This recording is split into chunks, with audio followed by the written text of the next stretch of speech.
تعالیٰ نے قرآن مجید فرقان حمید میں ارشاد فرمایا ہے کہ فَاسْأَلُوا أَهْلَ الذِّكْرِ إِن كُنتُمْ لَا تَعْلَمُونَ۔ اگر تمہیں کسی بات کا علم نہ ہو تو اہل علم سے سوال کر لیا کرو، اہل ذکر سے پوچھ لیا کرو۔ سوال کرنا بڑا اچھا عمل ہے، لیکن سوال صرف ضرورت کے وقت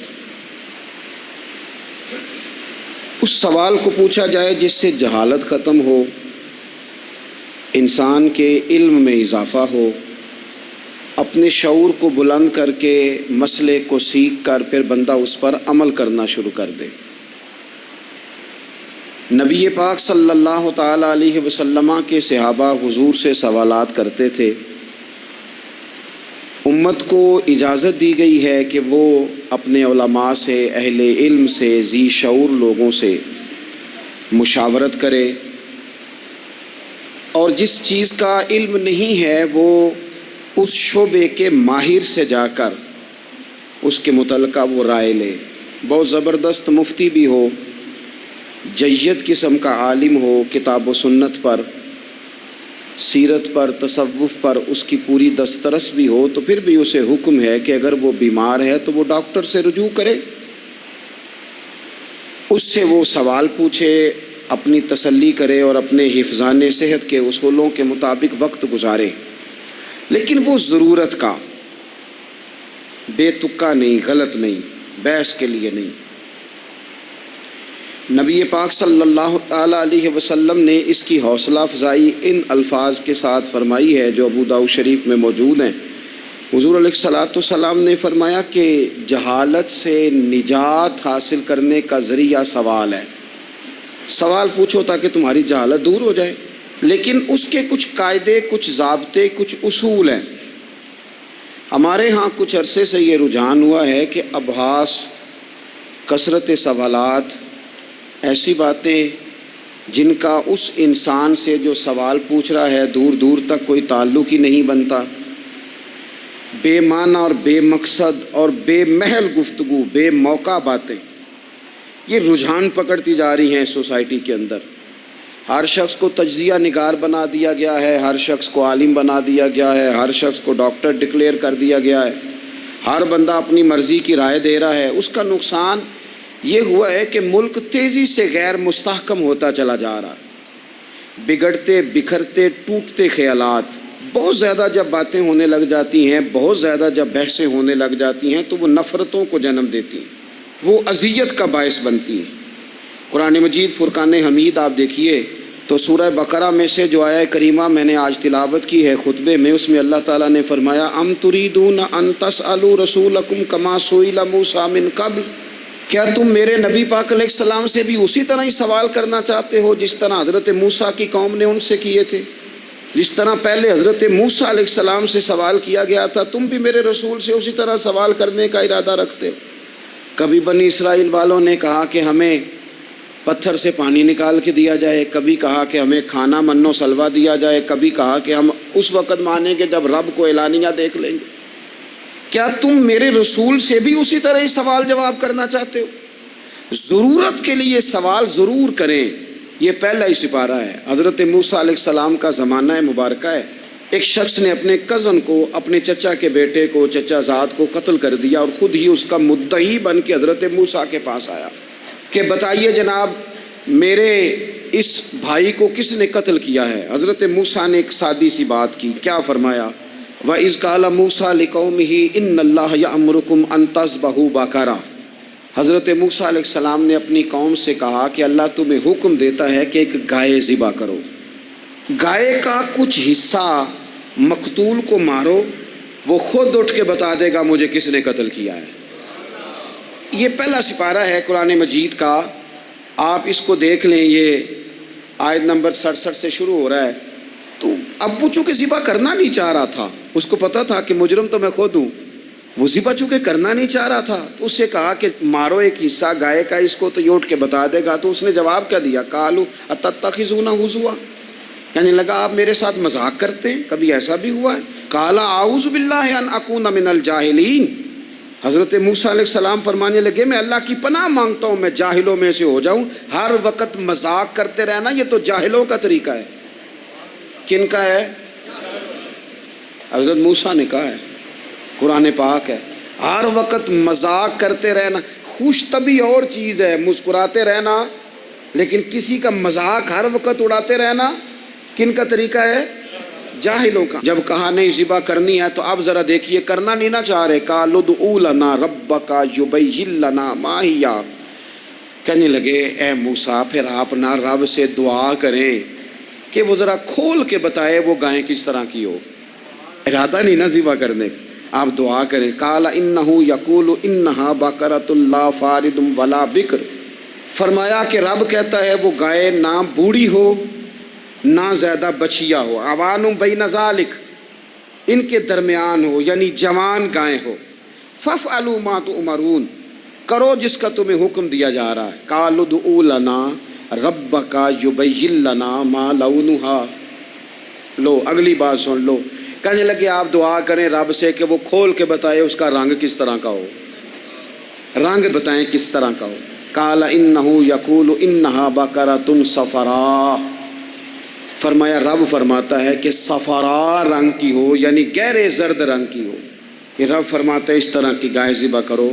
فاقع لونھا تسر الناظرین، اور جب کوئی اسے دیکھے تو اسے اچھا بھی لگے، آنکھوں کو اچھی لگے وہ گائے، اس طرح کی گائیں ذبح کرو۔ لو اتنی باتیں بتا دی۔ قالوا ادع لنا ربک یبین لنا ما ہی، کہنے لگے نہیں آپ پھر دعا کریں اللہ ذرا کھول کے بتائے گائیں کس طرح کی ہو۔ ان البقرۃ تشابہ علینا، ہمیں ذرا گائیں پر شبہ پڑ گیا ہے کس طرح کی ذبح کرنی چاہیے۔ وَإِنَّا انشاء اللہ لمہتدون، اگر اللہ نے چاہا تو ضرور ہم ہدایت پا جائیں گے۔ پھر اللہ تعالیٰ نے فرمایا کہ قال انہ یقول انہا بقرۃ لا ذلول تثیر الارض، گائیں اس طرح کی ہو کہ وہ کبھی کھیتی میں نہ چلائی گئی ہو، یعنی اس کو کبھی کام نہ اس سے لیا گیا ہو۔ بیل کو لوگ لگاتے تھے نا، جو کام آج ٹریکٹر سے لیا جاتا ہے وہ گائے بیل سے لیا جاتا تھا، تو وہ کھیتی باڑی کے کام نہ اس کو لگایا گیا ہو۔ ولا تسقی الحرث، اور نہ اس سے پانی نکالا گیا ہو، نہ کھیت چلانے ہل چلانے میں لگائی گئی ہو، اور وہ جو کنواں ہوتا تھا جس کے گرد گائیں گھومتی تھی، تو کہا وہ بھی کام اس نے نہ کیا ہو گائے نے۔ مسلمۃ لا شیۃ فیہا، وہ ہر عیب سے پاک ہونی چاہیے۔ قالوا الآن جئت بالحق، اب کہنے لگے اب آپ صحیح بات لے کے آئے، اب سوال ختم ہو گئے نا، کہنے لگے اب آپ بات فذبحوہا، انہوں نے ذبح کر دی۔ وما کادوا یفعلون، پر ایسا کرتے نظر آتے، لگتا نہیں تھا کریں گے ذبح پر ذبح۔ اچھا یہ گائیں پھر ملی کیسے؟ امام خازن کہتے ہیں کہ ایک نیک آدمی تھا، تو اس کا آخری وقت آ گیا تو اس کے پاس جو کل جمع پونجی تھی وہ ایک بچیا تھی، گائیں کی بچی، بچیا ویڑی، اس کے پاس وہ ایک بچیا تھی صرف۔ تو اس نے اس طرح کیا کہ اس کی گردن پر ایک مہر لگائی، اللہ کے نام پر بطور امانت اس نے اس کو جنگل میں چھوڑا، کہا یا اللہ میرا بیٹا ایک ہی ہے وہ بھی چھوٹا ہے، اس کی حفاظت کرنا اور میرے بیٹے کو پہنچا دینا۔ بچہ بالغ ہو گیا، اس کی ماں نے کہا بیٹا جو امانتیں رب کے پاس رکھوائی جائیں نا ان میں خیانتیں نہیں ہوا کرتی، جا کے جنگل میں آواز دے تیری گائے واپس آ جائے گی۔ اس نے جا کے جنگل میں آواز دی کہ وہ جو میرے باپ نے امانت رکھوائی تھی وہ کدھر ہے؟ وہ نشان لگی ہوئی گائیں دوڑتی ہوئی اس کے پاس آئی۔ واللہ خیر الرازقین، جب رب بندوبست کرے، جب اللہ بندوبست کرے تو پھر معاملہ اور ہوتا ہے۔ وہ گائے آ گئی، اب اس نے کیا کیا اس نوجوان نے کہ وہ گائے گھر لایا، ماں سے آ کے کہا کہ اماں یہ تو اللہ نے فضل کر دیا۔ ماں کہنے لگی پتر حالات ہمارے خراب ہیں، منڈی میں لے جا اسے بیچ دے، لیکن سودا میری مرضی کے بغیر طے نہ کرنا۔ کس کی مرضی کے بغیر؟ کس کی؟ اماں کی مرضی۔ اور سنو یار، تھے کچھ لوگ جن کو لوگوں نے تانے بھی دیے کہ تم ماں کے پیچھے لگ گیا ہے، لوگوں نے بڑا کچھ کہا، پر جو ماں کی مرضی پہ لگیں ناکام نہیں ہوتے زندگی میں۔ یہ دیکھو ماں کی مرضی پہ لگا، اس کی قیمت کتنی تھی گائے کی؟ بڑی مہنگی تھی، پر 3 دینار کی تھی۔ منڈی میں لے گیا، 3 دینار اس کی قیمت لگ گئی۔ تو ماں نے کہا تھا میری مرضی کے بغیر سودا نہ کرنا، اب بچے تو نہیں نا مانتے، اماں کو کیا پتا باہر بزنس کیا ہے، لین دین کیا ہے، پر ماں نے کہا تھا میری مرضی، بندہ دے رہا ہے اسے 3 دینار، اس نے کہا جی میں نے طے تب کرنا ہے، ڈن تب کرنا ہے، پہلے اماں سے پوچھنا ہے۔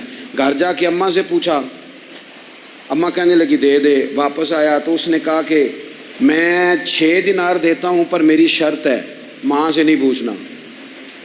اس نے کہا تو 12 بھی دے، ڈن تب بھی ہونا ہے جب اماں نے کہنا ہے۔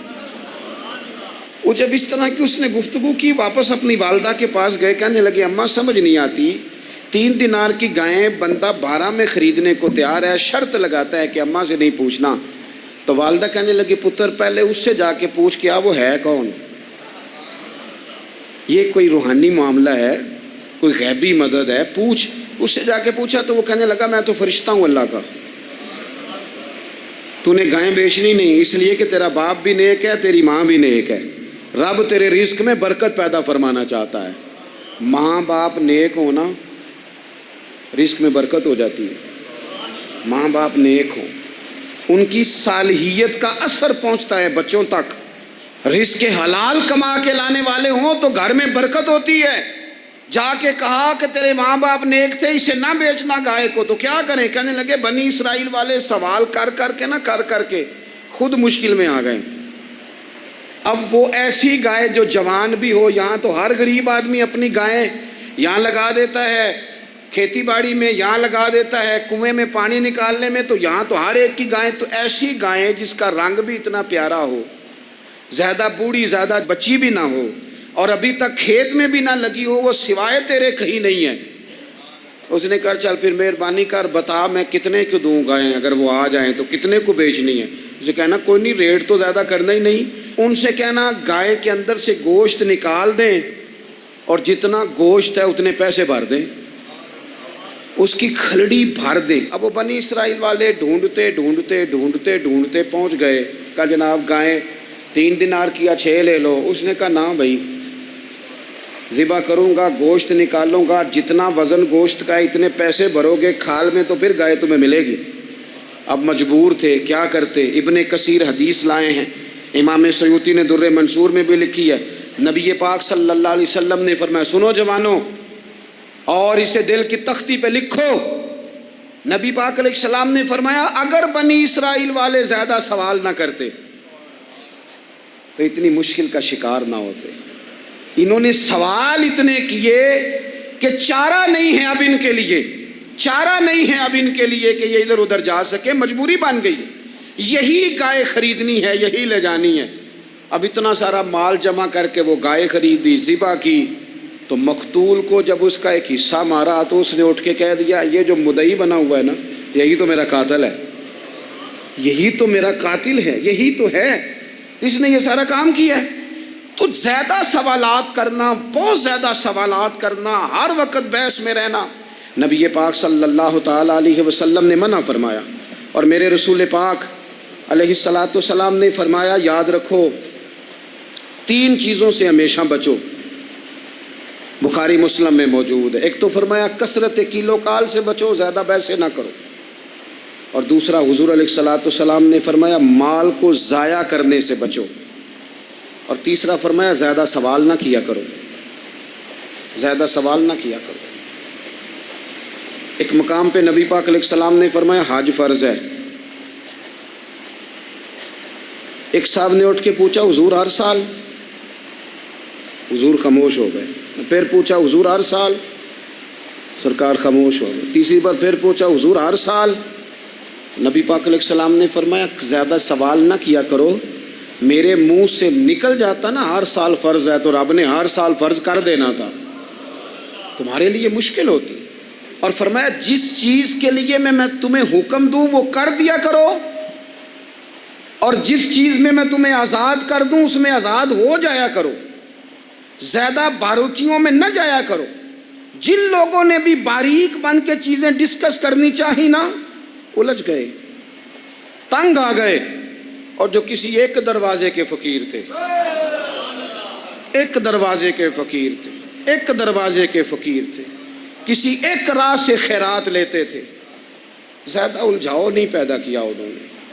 میں کہہ چکا ہوں علم حاصل کرنے کے لیے سوال ضرور کریں، لیکن بحث کے لیے اور الجھاؤ پیدا کرنے کے لیے، نئی سے نئی راہ تلاش کرنے کے لیے، یہ بات درست نہیں ہے۔ بلکہ بخاری مسلم میں ایک حدیث ہے جس کو پڑھ کے انسان بار بار سوچنے پہ مجبور ہو جاتا ہے کہ اس طرح بھی ہوتا ہے۔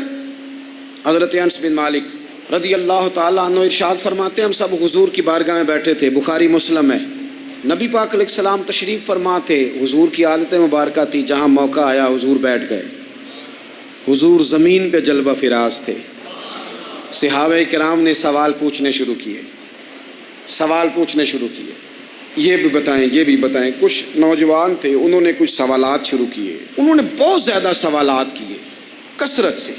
تو حضرت انس بن مالک رضی اللہ تعالیٰ عنہ فرماتے ہیں بہت سوالات، جب زیادہ سوال ہو گئے نا، اللہ کے رسول صلی اللہ علیہ وسلم اٹھ کے نا ممبر پہ بیٹھ گئے، فرمایا پوچھو جو تمہارا جی چاہتا ہے میں بتاؤں گا، پوچھو، کرو سوال کرو۔ ایک شخص نے اٹھ کے عرض کی، یا رسول اللہ میرا باپ کون ہے؟ فرمایا حذیفہ۔ دو لوگ اور اٹھے، یا رسول اللہ ہمیں لوگ تانے دیتے ہیں ہمارا باپ۔ فرمایا تمہارا باپ وہی ہے جس کی طرف تم منسوب ہو، اسی باپ کی جائز اولاد ہو۔ ایک بندہ اور اٹھا، اس کا لہجہ بھی کچھ اس طرح کا تھا، کہنے لگا حضور میں جنت میں جاؤں گا کہ جہنم میں؟ کئی دفعہ نا چیزیں راز میں رہیں تو وہ ٹھیک رہتی ہیں، لیکن جن کو راز کھولنے کا شوق ہو ان کے اپنے بھی کھل جایا کرتے ہیں، ان کے کھل جاتے ہیں، پھر وہ تکلیف میں آتے ہیں۔ یاد رکھیں، حضور میں جنت میں جاؤں گا کہ جہنم میں؟ حضرت انس بن مالک کہتے ہیں کریم بولے، مور لگنے لگی، ہم کانپنے لگے۔ حضور نے فرمایا تو جہنم میں جائے گا، دوزخی ہے تو۔ بس جب وہ سناٹا چھا گیا، اب ڈر تھا کہ کچھ اور باتیں نہ، یہ کثرت سوالات کی وجہ سے حضور ناراض ہو گئے۔ کہتے ہیں فٹافٹ حضرت عمر اٹھے، فٹافٹ، اور کوئی معافی نہیں مانگی، کوئی بات نہیں کی۔ جناب عمر تھے نا، آئے عمر تیرے جملوں پہ مر جاؤں، ان راہوں پہ قربان جہاں سے عمر چلتے تھے۔ ہر حکمران تیری بات کرتا ہے، پر عمر تیرے ایک ایک فیصلے پہ میری اولادیں قربان۔ ایسا بھی شخص کوئی پلٹ کے دنیا میں آئے گا جیسا خطاب کے گھر عمر پیدا ہوا۔ حضرت فاروق اعظم اٹھے، یوں ہاتھ باندھے، رو پڑے، کہنے لگے نہ حضور نہ، رضیت باللہ ربا وبالاسلام دینا وبسیدنا ومولانا محمدا نبیا ورسولا۔ حضور ہم بڑے راضی ہیں کہ اللہ ہمارا رب ہے، سونیا بڑے راضی ہیں کہ دین ہمارا اسلام ہے۔ یا رسول اللہ ہم بڑے راضی ہیں کہ اللہ نے آپ کو ہمارا نبی بنا کے بھیجا ہے۔ حضور بڑے، یوں ہاتھ باندھے، نہ ساڈا بولیا چولیا معاف کری، غلطی ہو گئی حضور جوانوں سے، نہیں ایسا حضور، نہ اس سے زیادہ کوئی پردہ نہ کھول جائے کہ رضیت باللہ ربا وبالاسلام دینا وبسیدنا ومولانا محمدا نبیا ورسولا۔ وہ ضرورت کے لیے سوال ضرور پوچھا جائے، حضور پسند کرتے تھے، لیکن بحث میں الجھ جانا، ہر وقت دین کو تختہ مشق بنا لینا، ہر وقت میرا دل تڑپتا ہے، کبھی کبھی سوچتا ہوں یہ میرے نبی پاک کا دین ہے، کیا یہ صرف دنیا میں بحث کے لیے آیا ہے؟ جس کو 4 لفظ آئے اس نے میرے حضور کے دین کو ذریعہ بحث بنا لیا۔ صبح بھی بحثیں، شام بھی بحثیں۔ کریم محبوب علیہ الصلوۃ والسلام نے جو طائف میں روڑے کھائے تھے وہ اس لیے کہ امت بیٹھ کے بحثیں کرے، اس لیے امام علی مقام نے سارا گھرانہ کربلا میں دے دیا کہ تم بحثیں کرو۔ عمل کب کریں گے؟ کرو بحث، صبح بھی کرو، ہر بندہ کرے، مولوی بھی کرے، مفتی بھی کرے، مناظر بھی کرے، اور چلو علماء تو کبھی اعلاء کلمت الحق کے لیے کوئی گفتگو کر بھی لیں۔ ہر چوک چراہے میں بحث، ہر جگہ مناظرہ، خدا را بلا ضرورت تو چھوڑ دیں، بلا وجہ تو چھوڑ دیں، کبھی تو مان کر چلنے کا مزاج بنا لیں، کبھی تو قبول کر لیں۔ یا رسول اللہ رضیت باللہ ربا وبالاسلام دینا وبسیدنا ومولانا محمد نبیا ورسولا۔ حضور بڑے راضی ہیں کہ اللہ ہمارا رب ہے، اسلام ہمارا دین ہے، آپ ہمارے نبی ہیں۔ حضور ہم بڑے ہی راضی ہیں، ہم پر کرم نوازی ہو جائے۔ تو حضور نے فرمایا عمر بیٹھ جا، اللہ تیرے اوپر رحم فرمائے۔ عمر بیٹھ جانا، رب تیرے اوپر رحم فرمائے۔ اور پھر فرمایا عمر یہ رب نے تجھے ہی توفیق دی ہے، یہ تجھے توفیق ملی ہے، تو اتنی زیادہ بحثیں. میں کبھی کبھی کچھ سوالوں کے جواب دینے کو جی نہیں نہ چاہتا. آپ جو سوال کر رہے ہیں وہ پتہ ہے حضور کے ایک عظیم صحابی کے بارے میں کر رہے ہیں. آپ ان پر بحث کرنا چاہتے ہیں, آپ ان کو تختہ مشق بنانا چاہتے ہیں. جی نہیں کرتا, وہ ہستی اونچی ہے. نہ بھائی نہ, دل نہیں مانتا, خیال نہیں پیدا ہوتا. ہم تو ان بزرگوں کے ماننے والے ہیں جو حضور کی ازواج کا اور چاروں بیٹیوں کا نام لیتے تھے تو وضو کر کے لیتے تھے. وہ تو باتیں کرتے تھے تو ڈر ڈر کے کرتے تھے, کہتے تھے توبہ توبہ توبہ. ہم کہاں اور وہ لوگ کہاں. لیکن آج ہر آدمی کو بحث کا شوق آیا ہے. ہر شخص ہے جو کہتا ہے مجھے بھی 3 باتیں آتی ہیں, میں بھی تھوڑا سا مفتی ہوں, میری بھی سن لو. اپنی زندگی میں اتنا دروازہ بحث کا نہ کھولیں, اتنا الجھاؤ نہ پیدا کریں, اور ایسے بے جا لا یعنی اور بے مقصد سوالات سے اپنے آپ کو بچائیں جن میں انسان پڑھے تو اس کے لیے الجھاؤ بڑھ جائے. بعض سوالات ایسے بھی حضور سے کیے گئے کہ سرکار نے ان پر سخت ناراضگی کا اظہار فرمایا. فرمایا اس سوال کی کیا حاجت. تو میں آپ سے گزارش کروں گا سیکھنے کے لیے مسئلہ ضرور پوچھیں, سیکھنے کے لیے. اب بہت ساری ایسی چیزیں ہیں جن کا قبر میں ہم سے کوئی سوال نہیں ہوگا, لیکن صبح شام بحث ہوتی ہے اس پہ. ہمارا کوئی اس مسئلے میں لینا دینا نہیں, لیکن ہم بحث کرنے کو صبح و شام تیار ہیں. اللہ تعالیٰ